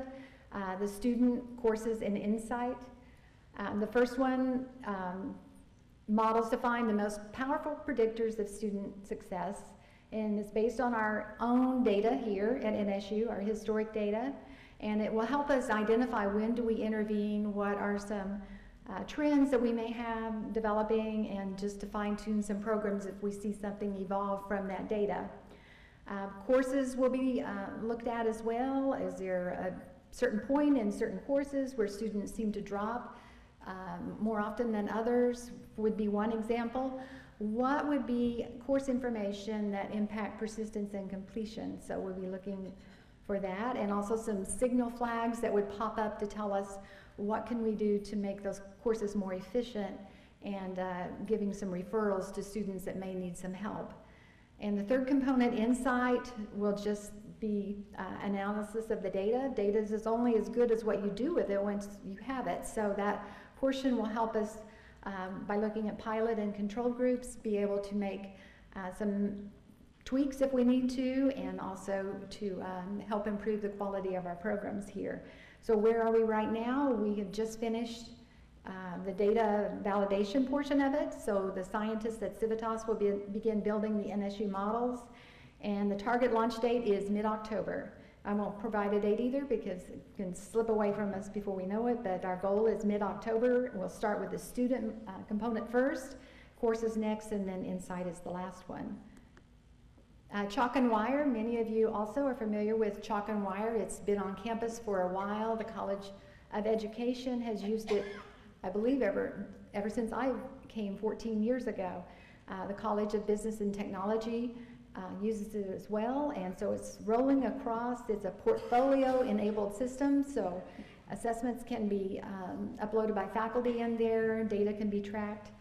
Also, strategic plans accessed and updated as well. We don't have a campus-wide implementation date yet, but it's coming soon. I'm really excited over in the registrar's office about the e-transcript. Did you know that you can now get your transcript from NSU electronically? We partnered with Parchment to facilitate the electronic delivery of a transcript. If you graduated in 1994 or later, you're able to utilize this feature. It's $3 for a transcript. And I've already, Janet Kelly grabbed my arm this morning and said, actually that number is not 500, it's 655, is that correct? It just keeps rolling. It's quite popular, and we're catching up with the times. I wanted to make faculty aware of a few changes in the general education sequence. We're working with the state to develop some major pathways to align with the state effort, particularly in math. I'm familiar with that. We eliminated some subcategories in the humanities categories, so students would have more choices. Also modified the natural sciences category to include a new introductory biology class and lab. Decreased the number of hours in global perspectives category from 6 to 3 hours to facilitate our transfer students. Eliminated University 2091, which was the capstone course, since those assessments are embedded in courses now. And we modified the University Strategies class to make it a 3-hour class instead of a 2. So what does that mean? That means that the general education hours that were from 49 to 51 hours have been reduced to 46 to 48 hours. Also, Dr. Keller has been busy, she's the Dean of the Graduate College, in working with our department chairs and colleges in facilitating some accelerated pathway degrees. Already 2 have been approved, the chemistry and criminal justice programs, and I know several more are in the works, and I appreciate the work there that helps our students, that helps our programs, and I appreciate Dr. Keller for working with everyone to make this happen. We have a lot of curricular change going on, and we all know how quickly that process moves. I'm just kidding. It is a lot of work to change curriculum, and we want to make sure we get it correct. So I understand the purpose in the process, and I want to thank those of you that do initiate these changes, and you're forward-looking and making sure that our programs are effective and timely and accurate in their content. Some new programs that were approved or options to programs that were existing this year. Business administration added an international business option. Creative writing, the bachelor's added online delivery. New program with online delivery, I'm sorry. Early childhood added an early care option. Geographic information certificate also includes online delivery. And management added the entrepreneurship opportunity. And the big one for the last is the master's in social work. And that is a huge accomplishment. Yes. That definitely took an entire community. President Turner led that effort across the state to get support for that approval, and we appreciate it. Some existing programs that are now approved for online delivery: cybersecurity, higher education leadership, organizational leadership, and general studies. Also, the Bachelor of Arts in Psychology has been redesignated Bachelor of Science. That will help them in their efforts to be able to apply for some STEM grants, and also some, their graduates can apply for some other graduate programs that they may not have been able to apply for before. Yeah, and that's a huge accomplishment. Congratulations. Several accreditation actions happened last year, again representing a lot of work behind the scenes, assessing, looking at outcomes, crunching numbers, meeting with teams. KCREP, speaking of counseling and psychology, but the counseling portion of it, achieved their complete no finding accreditation. They're extended to 2023. Medical laboratory sciences, their accreditation has been extended to 2022. Nursing, this is recent, theirs was extended to 2024, and occupational therapy, 2022 to 2023. I also received one just this week for nutritional sciences, but I understand that was removing a requirement to report test scores, but still, that's another change in their accreditation. And congratulations to all of you for your success in that.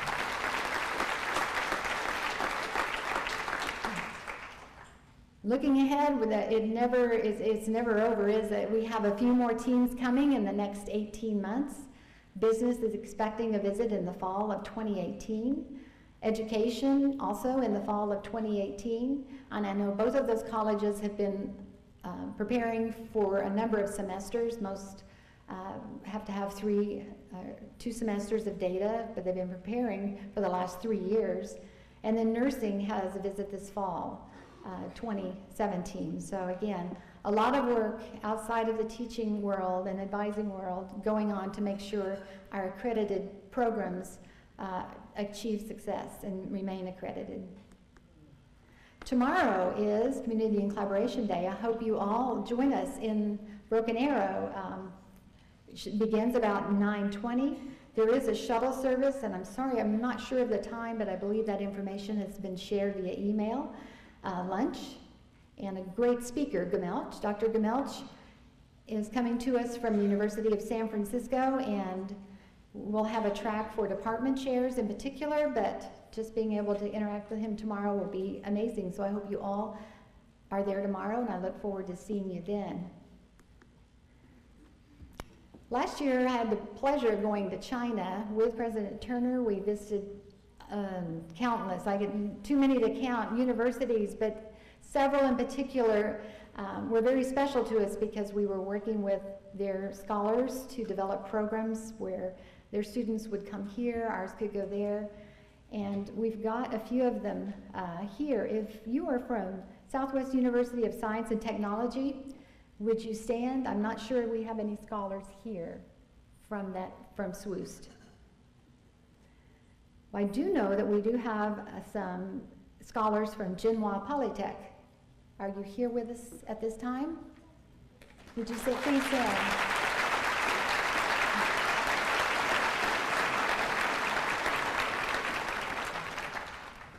We're working with them in early childhood education, making some degree articulation agreements.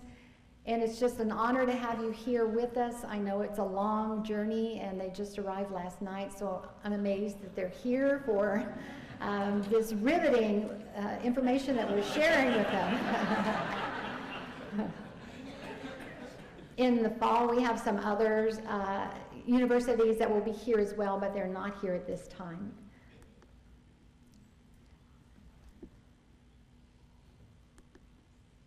And these will come next Monday, I believe, is when this group will arrive.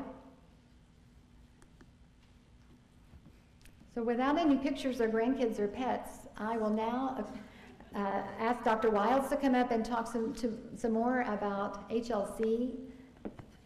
And I think he's got a test or something. Thank you.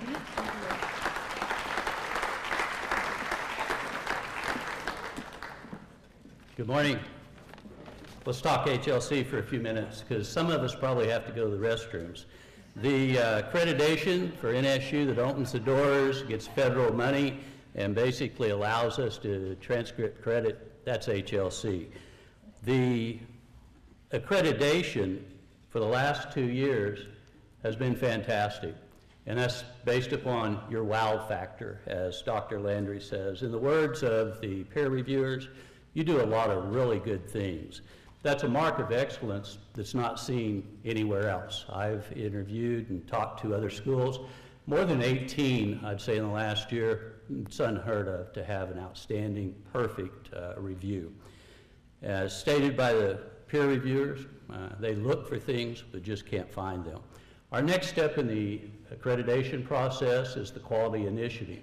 We started that planning with your input about 1.5 years ago, and we've posted information on the website for you to look at. But essentially, what we decided to do is connect the dots. What we're going to do is connect the dots of academic affairs, student services, institutional success, and that was the yellow piece of paper you had, so you could try to connect the dots first. I did it. That's what I came up with, not very imaginative. This may be your solution that you came up with, but the one that I like the best is Dr. Fly's. When she connected the dots, she connected them into an umbrella of support. So what she's doing is connecting everything we do at the university, all those good things, in order to support the students, in order to increase persistence and completion rates, basically to get them through the doors through graduation. The first goal that we connect, for instance, is the focus on students and their individual definition of success. We don't know that, but Dr. Jackson is spearheading a study to decide what they really want from us so that we can support their needs, to assist with their goal setting, for instance, to ultimately engage and connect with each individual student. The second goal is to improve student support services. We're already doing that. We're doing a fantastic job of it. There's always room for improvement, but we want to validate with data what we're doing to make sure it works. So there'll be more data, more predictive analytics used. And again, the goal is to increase the persistence and completion rates. The third goal is to improve institutional success. We do that through increasing immersive learning opportunities. We basically are enhancing the educational experience. The other thing that we could do is increase the internships, the study abroads, the field trips, the practicums, you name it, but those are experiences that bring to life that educational experience. So our quality initiative is called Sustaining Student Success. It basically brings the student to us, brings us to the students. And in the sake of needing to go to the restroom, I think what I'm going to do is invite you to Community and Community Collaboration Day, which is tomorrow. We have a presentation, Dr. Fly, I think Dr. Jackson, Carrie Keller. I will be there to tell you more about this experience should you like to join or assist in a committee meeting. I do appreciate it. Thank you very much. And now President Turner.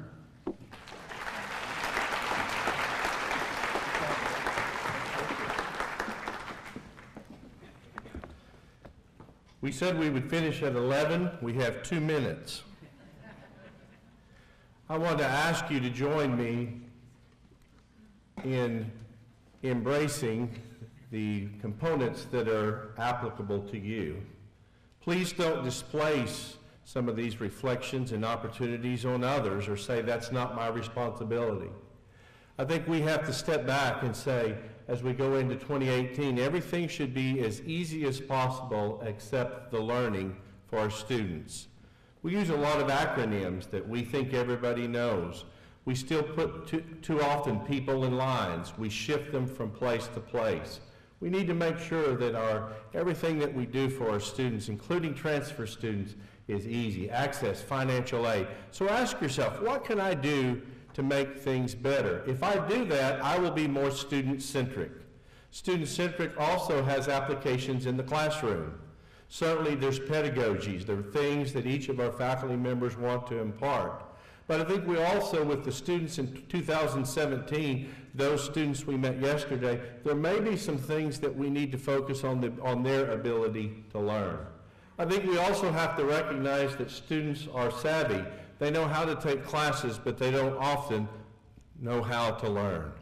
And that is a big challenge as we go forward, including those soft skills. So how can I help students learn to learn?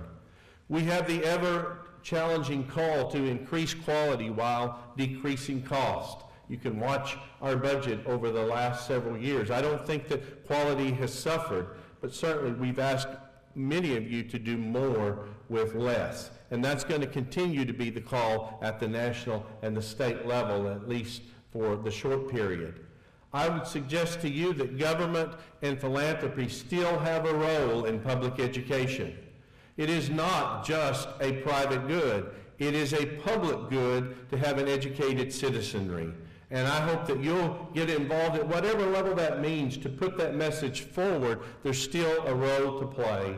And then lastly, NSU needs to continue to serve those students from the disadvantaged, those least well-off students. We serve some of the poorest counties in Oklahoma. We have students that are dropped off, and they're hopeful that someone will come and pick them up at the end of the semester. We have students who regularly use a food pantry. So we need to continue, and believe me, we are the opportunity, we are the bridge to opportunity for them, and NSU's been doing that in so many ways for a long time.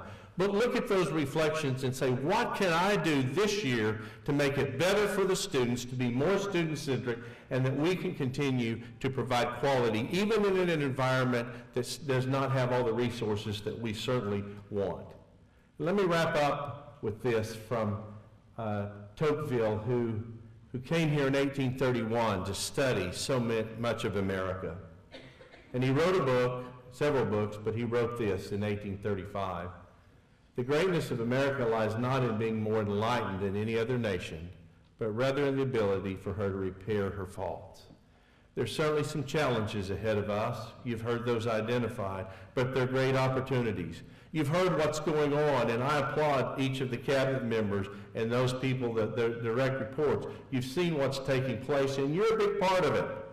But certainly there are things that need to be repaired, and I hope that we have the constitutional fortitude, that we have the internal strength to stay the course and repair some of the ills in our society and in our state so that we can continue to be that enlightened nation. Thank you. We're so excited. I think we're going to right outside right now for the coin walk. So if you will go that way, and let's welcome our seniors. Let's have a great year. Thank you for being here today.